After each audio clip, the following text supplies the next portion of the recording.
Oh, sweet pie. She's 10 weeks today, so she's precious. Yeah. So, Okay, anything you'd like to share? oh my gosh. So my experience was totally different than what you just heard. I did not have really any signs except earlier that day I was in for a checkup with Dr. Lai. I had just been 39 weeks, and he was leaving for holiday the next day, did an internal exam, and didn't say anything, just basically, I'll see you in 2 weeks when he got back from holiday. For whatever reason, 2 weeks before that when he did it too, I also got this tightening in my lower abdomen, sort of like you have gas, that type of sensation. So when I had this again after the internal exam, I thought it was the same thing. But over the course, over the course of the evening, it just was getting a little bit stronger, but it wasn't going away. I had no surges, there was no coming and going. I usually go to bed around 10:30, but by, I think it was 11:30, I was still there. And before, if I had passed gas, it would feel better, I'd get relief. This time I wasn't.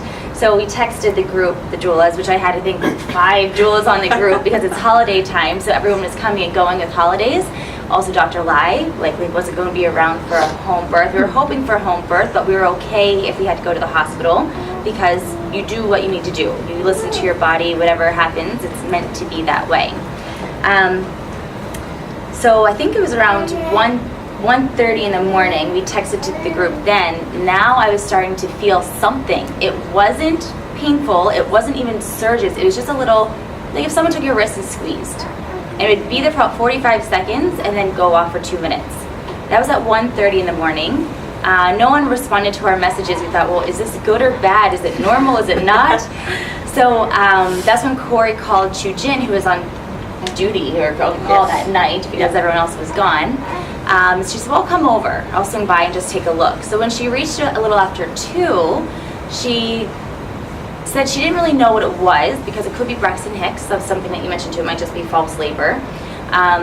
Because I hadn't had any. I didn't feel any sort of contractions or surges beforehand.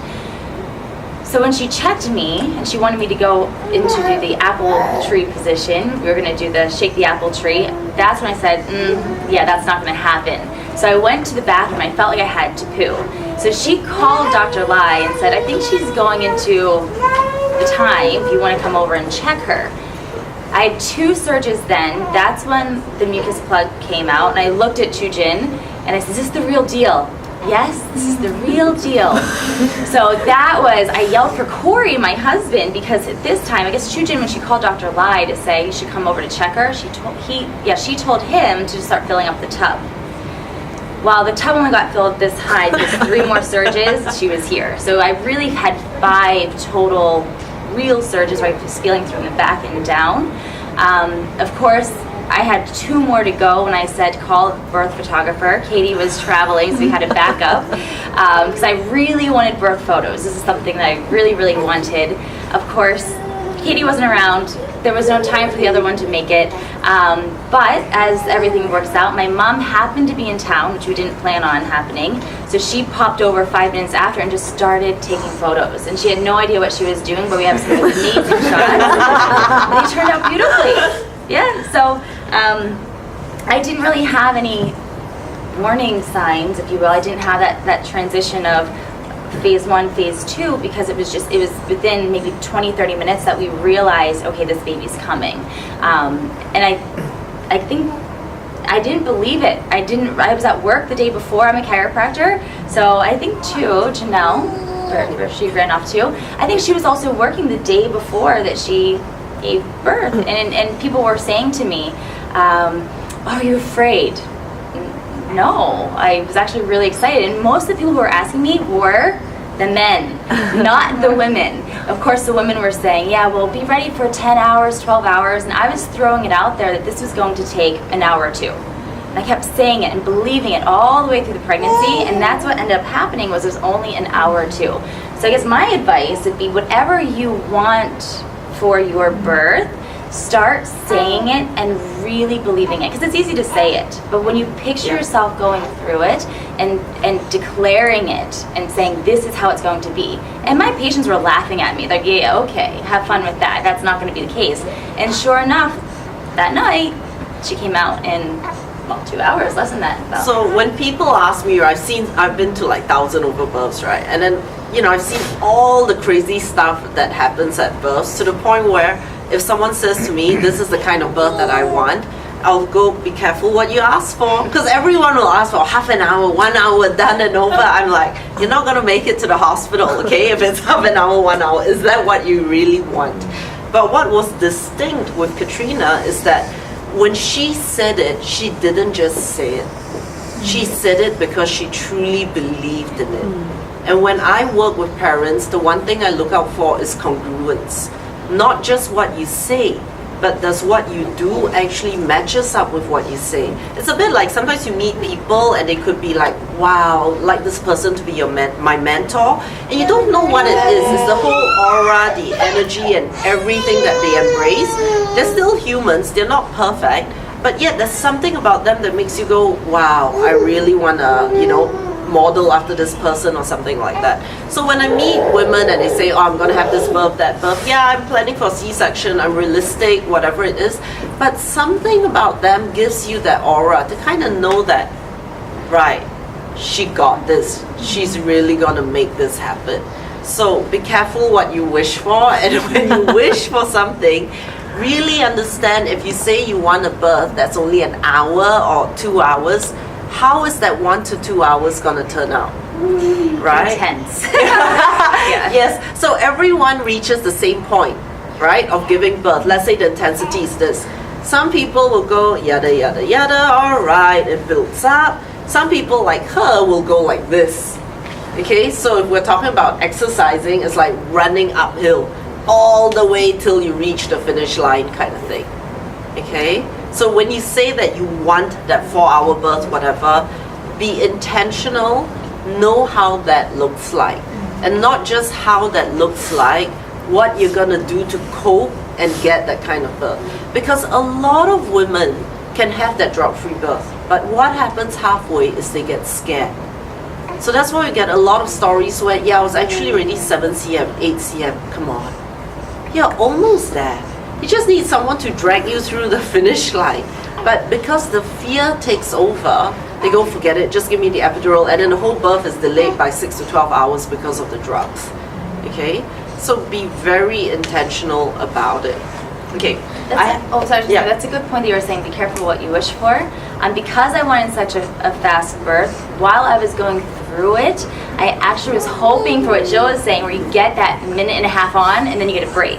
I didn't have a break because it went from really nothing to all on, that even when it was tight, there was no relief. Yeah. Exactly. Yeah. And I wanted that. And sorry to sound a bit grosser, but I could describe it like having diarrhea, where you have that intense, and the intensity, and you know it's coming out. It's just getting there, and it will come out. The baby's coming out.